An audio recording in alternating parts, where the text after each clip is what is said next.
Hi, thanks so much for joining us at Inclusion Fusion. My name is Katie Wetherbee. I'm with Key Ministry, and today we have a really special treat.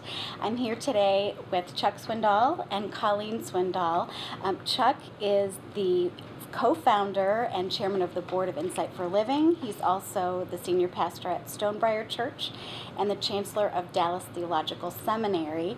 Colleen serves as the director of special needs ministry for Insight for Living, and she's a graduate of Trinity University, with a degree in communication, psychology, and education. And those are all fabulous roles and credentials, but we're here today to talk about your most important roles, that of a mom and a dad and grandfather of a child with special needs. So thank you very much for joining You're us welcome. today. So how has the experience of raising a child and a grandchild with multiple and very complicated disabilities affected your family relationships? Well, it's been difficult at times Mm-hmm. because we have no experience in this. Mm-hmm. And when you enter anything as a novice, you naturally don't know what is the right thing to say or do. I've learned from Colleen, be who you are. And she's wonderful with that. And because of that, a lot of the awkwardness that you would feel early on has passed. I don't feel any at all now. It's not like the awkwardness makes it difficult. It's the unexpected. No 2 days and no 2 reactions could ever be predicted in living with a child with disabilities. I would also add that we don't have resentment about this. I can honestly say we've never, if you really do believe, and I won't preach here, but if you really do believe in a sovereign God, then having Jonathan in our family is no accident. God didn't go, oh, wow, I missed on that one. Oh, he didn't miss. I thought that he did. Yeah, I know. But down deep inside, we know he makes us as we are. We'll get more into that. But knowing that and having a good, solid theology has helped us weather some of what would have been otherwise some pretty stormy days. Finally, I would say our entire family has taken part in this journey together. Me, no less or no more than my wife, Cynthia, and our other children, Colleen's siblings. She has another sister, and she has 2 brothers.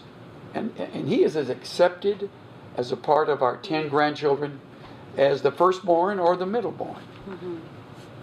He has a variety that none of the others had. Oh, yeah. No, I think there have been times where it is frustrating. And I really do understand the frustrations that families would have because it's nothing like what they expected. John can sometimes be hard to understand. And That's true. yeah, and I don't know what he's saying. That is a little frustrating. She always knows what he's saying, and I will often say, he looks at me like, yeah, just So I'll say, let me well, help me, because I don't want him to think, that he's weird or something. He just can't. He knows what he's saying Right. very clearly, and he's very lucid and very verbal.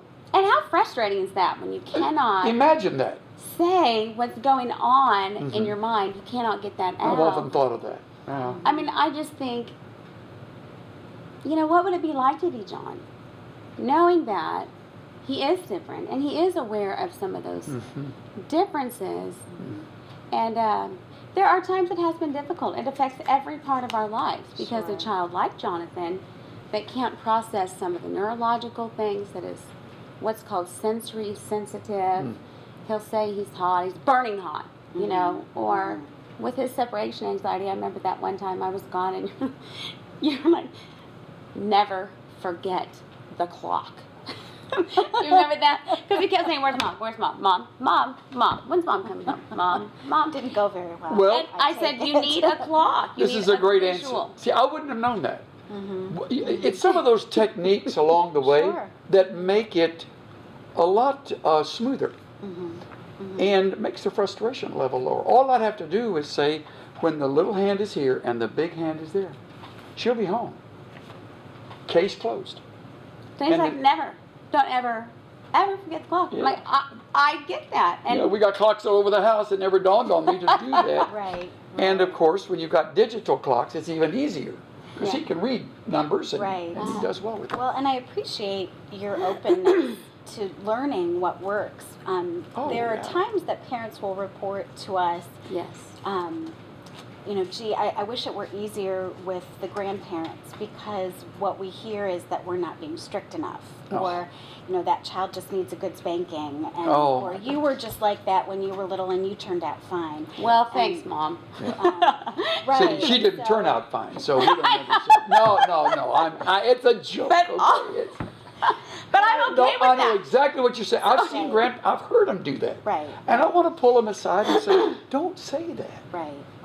Now, they mean well. I don't think grandparents sit on the edge of their bed thinking, how can I make my daughter miserable today? No. Or how can I make him feel... They think, okay, how can we fix this? I, for years ago, stopped trying to fix people, including Jonathan. You And me. accept them, of course. You accept them as they are. Isn't she great?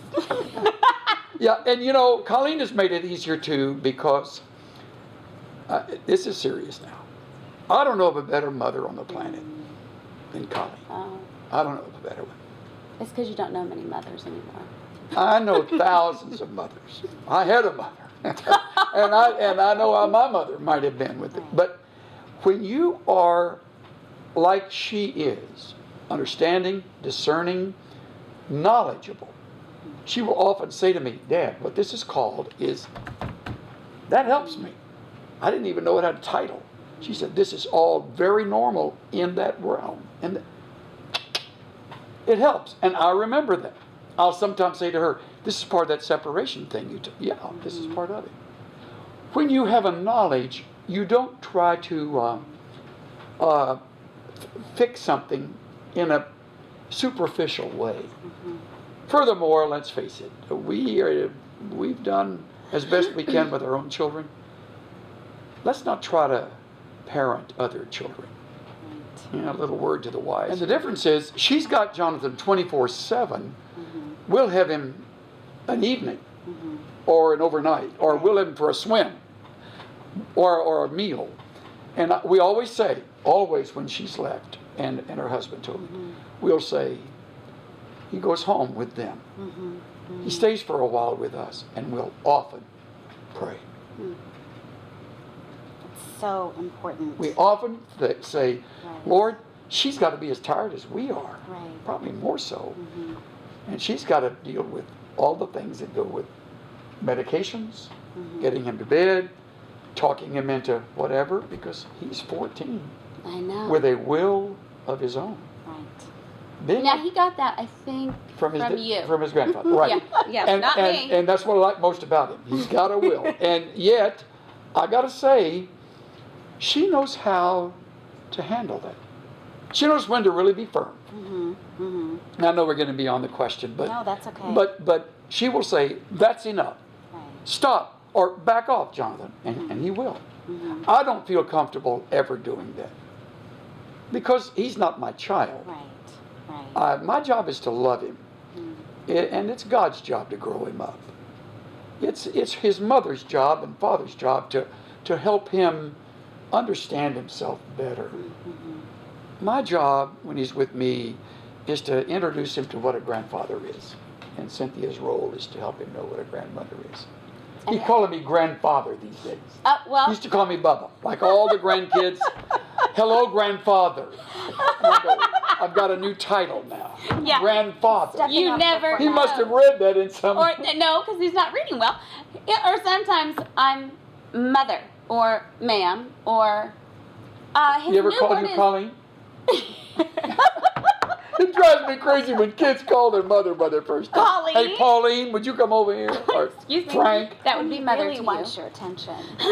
Well, he Yep. does that in all kinds of ways. But I would say to families who don't have the acceptance of other family members, it's a double problem. It doubles the pain. Man, I it can't even. doubles the anxiety. It doubles, triples the grief that they're already feeling. They forget that there is a lack of capacity. You know, if I cannot use this arm, let's say it simply won't move, it's paralyzed. Right. For you to expect me to hold this Bible with both hands is unrealistic. I can't do it. And for you to remember, I don't have the use of that, is just wonderfully helpful. So you won't ask me to do something nor will you expect me to handle a ball like other people can handle a ball, or to put my arms around someone. I only have the one arm. And I think with Jonathan, he has these areas, and I simply chalk it up for Jonathan's unique put together. My dad used to talk about our put together. His put together sometimes is hilarious. And we laugh out, and he laughs too. He has a great sense of humor. And I didn't realize it until he was staying with us, and it just burst out, and we're laughing like crazy. Of course, I love a sense of humor, and that linked us up right away. When I finished, he put his arm around me and just hugged me. Yeah. Isn't that something? Like, That's a precious moment. you that understand had. me. Right. And he will say to every person, I kid you not, when he's leaving, I love you. Yes, he does. I mean, it's just an open heart, and I think families miss that part of their uniqueness. Well, we get so sophisticated. They know it. You know, I've had him go to the car and then walk back in the house, open the door, and say, "Bubba, I love you. Where's Nana? We'll go get Cynthia. She'll come on. I love you, Nana." Isn't that great? It's great, and Yeah. if they don't say it back, he keeps saying it. I love you. I love you.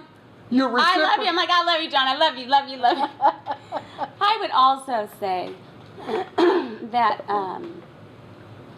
sometimes people get in their own way, and they desire for things to be a certain way because it makes them feel better or it makes them look better, and it's a self-focused mentality. Yep. And so once you don't care, not caring, but once you free yourself to embrace without condition as Christ does, That's a big step. then it is. It comes because you're pointing, I know. because it's self-awareness. And if we lack the internal view, why is this a struggle for me?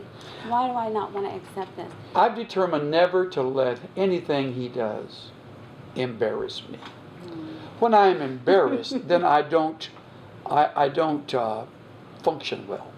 Then I get self-aware. But when I see him do something unusual, and I think it's a little different, I'll just say, It's hilarious. yeah, I'll just say to myself, that's Jonathan. That's John. You are something else. Like when I saw your feet that one day. Right? Bubba, those are ugly. Yeah. He was sitting in my lap and he was much smaller and got real close to me and he goes, "Bubba, your teeth are really crooked." That's before I had them fixed. You know, I said, "I know." He said, "You also have bad breath. It's really bad." That was the pot pop. So honesty is a gift of his? Absolutely. Absolutely. Yeah. There's no What he measurement. lacks is the social graces. That's right. And That's right. you know, if adults would just remember that. Sure. If you're with someone, I was in a doctor's office yesterday waiting for my appointment, and a man came in that has obviously had brain surgery, so he's been affected with his motions. And my first thought was not in any way to think, oh, what it was going to do, which I would have done before Jonathan entered our life.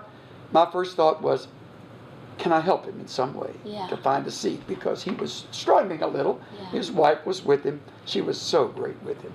And he finally sat down. It's easy to be embarrassed. So Jonathan, really, in your experiences as being a parent and a grandparent to Jonathan, he has really changed your ability to minister to others. Oh, my goodness. So, Oh, yeah. So if we take Well, that, other people think it. He just says it. right. I mean, right. how many times have we thought something And thank the Lord in heaven, it doesn't come out on our face. But for I'm John, thinking as a pastor, if I said the things he said, oh. that was stupid. I mean, This is one of the funny stories she's ever told me. They're at a grocery store, and there's a lady in front of them checking her things out, and Jonathan is right at the level of her table, of her body, and he leans forward. And I'm thinking, oh dear Lord, because the grocery store. And then he goes, he's smelling. Well, you will smell people sometime, and you will simply put it out of your mind. So will I. But not Jonathan. No. And now we've got to be careful to help train him not to say it, because that can be offensive. So there are some boundaries. Well, yeah, and what I do is I'm constantly aware. like a bug with their antenna. Oh, of course. You see him doing that. Here's going to be a problem. He's stuck on something. And really, in this situation, it was a beautiful leather coat. And I thought, well, of course. You know, he wants to smell it. He smells the leather, and Yeah, it probably would have been best for me to have him look at the candy. But he smelled it, and she kind of turned around like, okay, that's rude. And I just, because I'm okay with John. Right. But she doesn't know John. Sure. Do you ever say he's autistic? Oh, I always give an answer that respects him, but allows someone to understand. Yeah, I never heard you describe that. Always. That's very helpful. But I wouldn't want to embarrass him. Like, someday he may feel strange, like nobody else has that big A in front of the word, and how would that make him feel? But you. Well, yeah, I have said. Or special needs, or. Well, yeah, I like with this lady in the grocery store. I mean, her coat was gorgeous, and so she kind of turned around perturbed, which would be anybody's reaction. Right. And I'm thinking, you know, that's irritating. So I say, you know what? I apologize if that was rude to you. My son has a lot of learning differences, and one of them is he smells things really strongly. And your leather coat is not only beautiful, but it smells good. And what did she say? It changes the attitude. Isn't it true? One of the statistics, if you want to talk about Steve, it was a big statistic thing, is that most often people are offended because they don't understand. And offensive things happen. Like he'll burp in public, and we're working on this thing. But at the same time, if someone knows that there's a difference, 70% change their attitude. I mean, so information is really helpful. Very. Yeah, it's a good statement. Good statement, Katie. When we go to church, and I haven't done this yet, it's on my to-do list, but to put cards together that say to people, my name is John, my mom and dad are teaching me about the Lord. I struggle with making some noise, whatever. And on the back of the card, list the websites that they could go to understand. And I do. You give people those cards around? I've never seen you do that. What a great idea. Because I haven't printed them yet. But that's a great idea. But I tell them because he'll make noises, and you know sometimes. Well, he has Tourette's, and so those noises happen. I don't and it can be irritating. pay any attention, but of course we live with. But if you don't, it's like, why doesn't she keep him quiet? Because they think of that as just a child out of control. Right. But once they know, you mentioned knowledge, the ability to, they in fact can enjoy him more. I had a student who was in a library class, and his peers understood that he had tics. But the library lady didn't understand, and so he was having some vocal tics, and she kept saying, "Be quiet, be quiet." Finally, one of the other kids said, "He can't help it. It's his Tourette syndrome. Don't you know about Tourette syndrome?" And the other kids, the typically developing peers, explained it to the library lady. Okay, so as the church, I think we really have to help kids to learn how to be the church. And that's, I think, as important as teaching them the Lord's Prayer and Bible verses, really teaching them how to build each other up. Well, when he's at his home, he's very spontaneous. So whatever happens at the table, he can talk about it, whatever. In church, we all know you remain quiet most of the time. Or if you're singing, you really can sing, and he loves to sing along with the rest of us. And now when I pray in a pastoral prayer, he probably wants to talk about that at the same time, which you don't do. He doesn't know the rules. So helping them know his put together, the thing, that really, I think, just makes all the difference in the world. Well, and he'll sing, and he loves Don. And he wants to always go and love. Yes, he does. Oh, he loves Don. He does. The music. Don's our minister of music. Yeah. Okay. And I asked his assistant if she would send the words and the songs the week before so we could be practicing them on the way to school and all that. Well, the difference is that he wants to direct the He wants to direct it. Yeah. Yeah, and I I'm see it. thinking, oh my gosh, if the hymn gets any louder, he's going to be standing up directing. When we get louder, he really gets louder, and he gets into that. And one couple was quite perturbed, and I had not said anything, so I turned around at the end of the service. We were all leaving, and I said, I'm really sorry if he was offensive to you. He has so many different challenges, and one of them is singing, and he loves it, and we're teaching him to worship. But I really apologize. I should have mentioned that earlier. And their countenance became so much more tender. And I just wonder what the Lord, when we are struggling so much, how compassionate he is towards us. Because he knows we struggle. We just don't like to show that we struggle. That's what we have learned as a family. A lot more about how the Lord works with us. We're all disabled.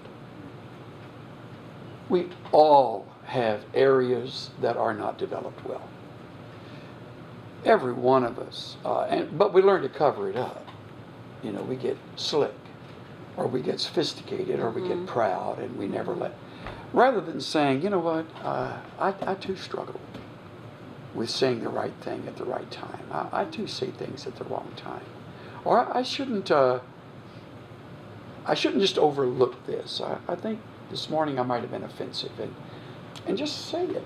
But we are, when we get to be adults, we become cover-up artists. Well, and again, going back to what we talked about earlier, what I noticed that is so helpful with your relationship as a dad and a daughter, but also as an extended family, is your willingness to be taught and to learn about Jonathan, your willingness to share information, and also the humility between you, knowing that, you know, I don't know everything, and I am going to make mistakes as a mom, as a grandpa.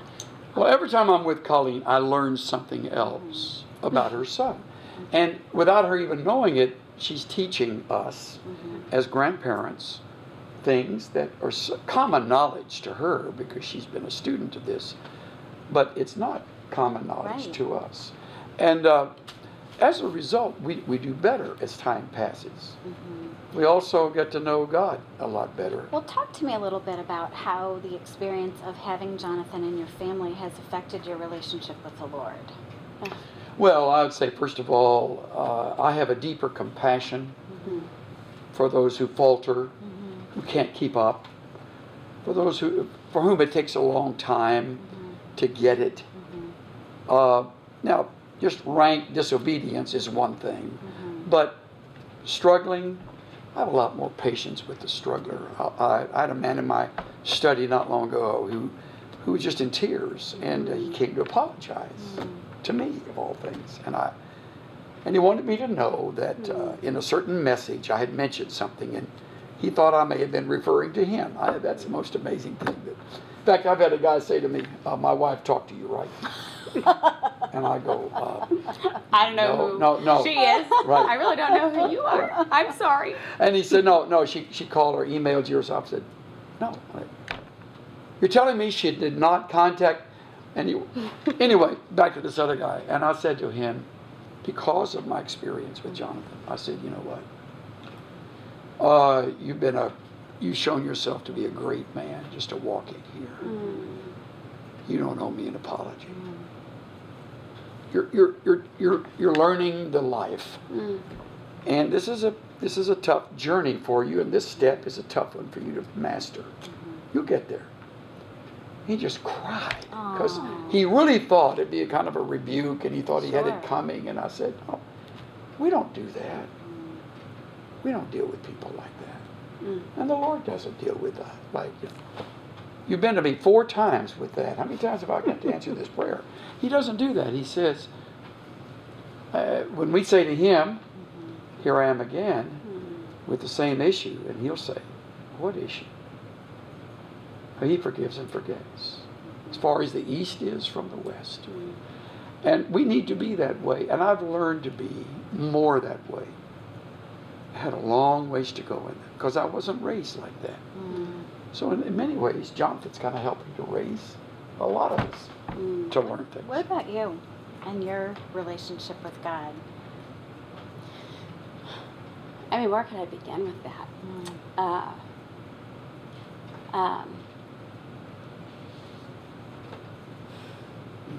Go ahead and say it.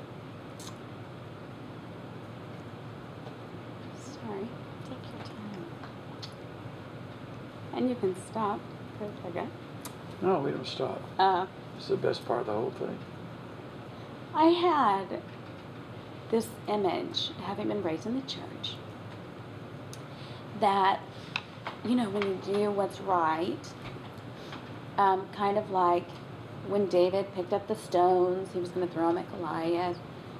At that moment, he had no clue what would happen.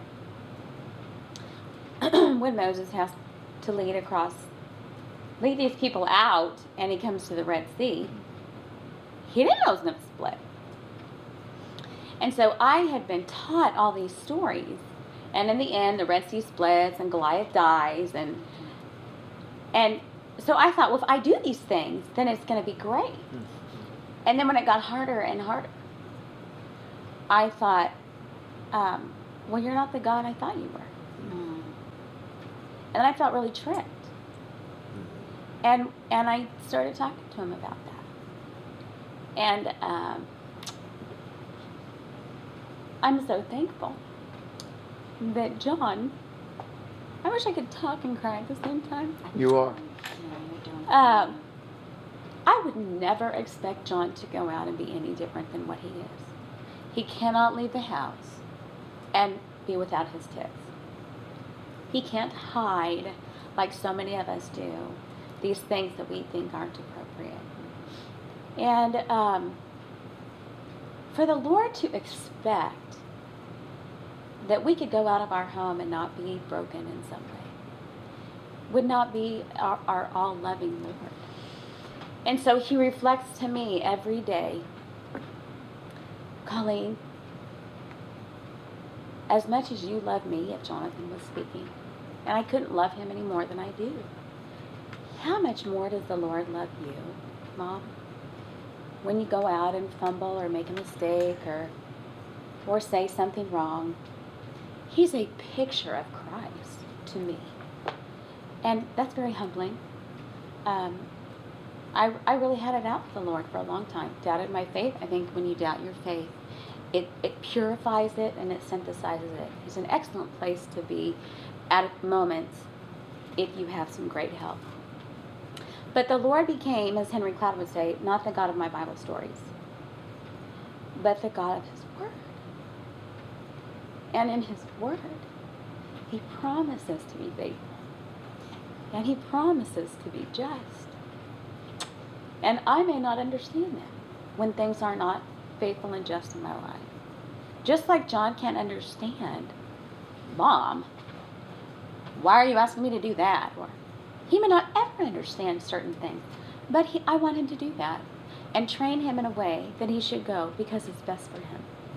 And so often with the Lord we say, all right, now what? Were you on vacation? You know, I've said about everything you can say. And I think the Lord grows closer to us because He just wraps His arms around us as we struggle in this life. We can't see, we can't think like He does. Jonathan can't think like we do. So it's revolutionized. I mean, I came to know Christ, know Jesus as my Savior in my 30s because of John. Yeah, because I was so proud, I think. I read every book. I read 8 books before I even had Ashley. Obviously, that didn't help. So I thought if I do all these things right and take all the steps, then, you know, it's A plus B equals C. Well, that's that couldn't be further from the truth when you look at Scripture. And so I've been humbled by having children and by understanding now there doesn't need to be any room for judgment. Why would you think that about someone? You know, the kids crack up with me because someone will be slower in traffic or someone will be walking slower and I'm like, ugh, Mom, go around. And I just say, you guys have no idea what their morning was like.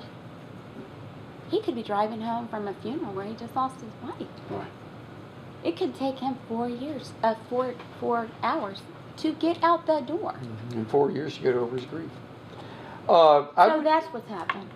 I would add to this, and just to clarify, we call it doubt. I'm not sure it's doubt. I think it's becoming reflective. And you got to get rid of the fairy tales. This is not a book of fairy tales. Actually, in this book, there are more stories that don't end well than do. Now, the reason we know the ones that do end well is because they make great stories. We like for, we live happily ever after, and the hero wins, and the villain is killed. David is hunted and haunted by Saul 12, 13 years in the wilderness of Judea. Have you ever been to the wilderness of Judea? We're talking barren. He lives in a cave with 600 malcontents. He feigns insanity to find safety away from Saul. This is our David. I've never heard a kid talk about David feigning insanity. He's always the hero. David that throws the rock and kills the giant, or the king. He's also the David who lusted after Bathsheba and brought shame to the throne. That's our David. Learn that story too. It keeps us from, and we probably haven't been good teachers of that. I should speak someday a series on failures in the Bible. I would have more material than a year would allow me. And we don't want to hear failure. Right, and there's something happens to us. We hear about failure all the time. But we need to hear about it some. Yeah. We need to know there are mysteries that will never, ever be solved. Well, I wanted to ask you that, and this is coming more from my perspective as the mom of a child who went through a significant health issue and had disabilities as a result. Sometimes I think we do sort of fall in love with happy endings, and then as Christians we tend to want to say, well, we prayed so hard, and see, prayer matters, and this kid got better. But when we were in the hospital with our daughter, the kid next to her in the ICU died, and I had ridden the elevator with that mom the night before. Wow. And she didn't love her child any less than I love my child. She didn't pray any less fervently for her child. And yet when we talk about that, oftentimes Christians might say, well, that was just God's will. And to me, well, that helps. And it doesn't. And right. I could never quite reconcile why when things are going well, we cheer and say it's because we pray, and when things don't go well, it must be the will of God. Right. You've hit a hot button with me there, and I don't have a lot of patience with people who feel the need to speak for God. We need to be very careful when we quote God. Okay. We're dealing with the dying. Don't promise those around her she will live. God hasn't told you that. He hasn't spoken in this room. She may die in a minute. She may live 8 more years, become a picture of health. Don't go there. It's presumption to do that. And it's wrong to deal with the tender feelings of people by giving them a script. I prayed, and God's going to read. Remember Johnny Erickson talking about I know, I was just going to use that example. There was a great moment in her life when she said, I'll be in this chair for the rest of my life. I admired her more at that moment than I had before, and I did not could admire anymore. What's she doing? She's facing the fact that this is my situation. I don't live for the day I'm going to walk away from this chair. I will die in this chair, in that bed. And she's not bitter about it. Now, for some, theology, that's heresy. A prayer a day keeps the devil away. It's nonsense. It's voodoo theology. It's bargaining with God. If I pray now 2 hours tonight, tomorrow he'll be better. If he's not better, 3 hours tonight. God doesn't operate like that. Simple prayer is, Lord, he's yours or she's yours. I'm going to trust her or him into your care, and I need peace with whatever you may desire. Remind me, I'm the clay. You're the potter. I'm the servant. You're the master. So what then do you say to parents? Because we hear a lot from parents in our ministry. How could God have let this happen to my child? How could the good and loving God you talk about allow my child to have autism or to have cancer? Let me speak briefly, and then I want you to address that. First, we need to understand God's full character, not just his goodness. Say that again. God has a full spate of character, full spectrum, all the way from his absolute adoring love to his raging wrath. That's our God. His is compassion. He also has the day when he says, that's enough. He's still long-suffering, but he has a day when he says, no more. And he brings discipline. Because he's a good God. He's a good parent. So we have to present God in his full spectrum. Second, we have to be careful about quoting God. I said that earlier. Third, we have to leave room in his will to do things that are different from what we wish or thought or hoped for. My God, the God I love and serve and preach, I'm open-ended. He's free to do whatever he wishes. Psalm 115:3. Our God is in the heavens. He does whatever he pleases. Again, our God is in the heavens, meaning he's over all. He does whatever he pleases. That's his sovereign right. When you come to terms with that, you don't live this week thinking early next week, I'll get my wish. No, early next week, I'll get his will. And I adapt to that will. Go ahead. How you deal with that? I took a few statistics on our Facebook page because I think when you honestly, there's a sense of anonymity with social networking. So I said, where are your struggles? Where have they been the most? And it was tragic to me to find out that 99%, again, this is a statistic that I followed up on. Probably Steve could correct me on it. 99% don't ever return to church. Don't ever what? Return to church. Because people will say, because they're uncomfortable with the mystery or the space It's a good word, that belongs mystery. to the Lord, they'll say, well, they should have 2 other kids. I mean, one died. Yeah, we heard that. When we had a miscarriage, we were told, well, you have a wonderful son. And But we don't have a daughter that was 5 months along, and the umbilical cord strangled her and died in the womb. And Cynthia aborted the child prematurely, and we sobbed. It was the death of a little girl.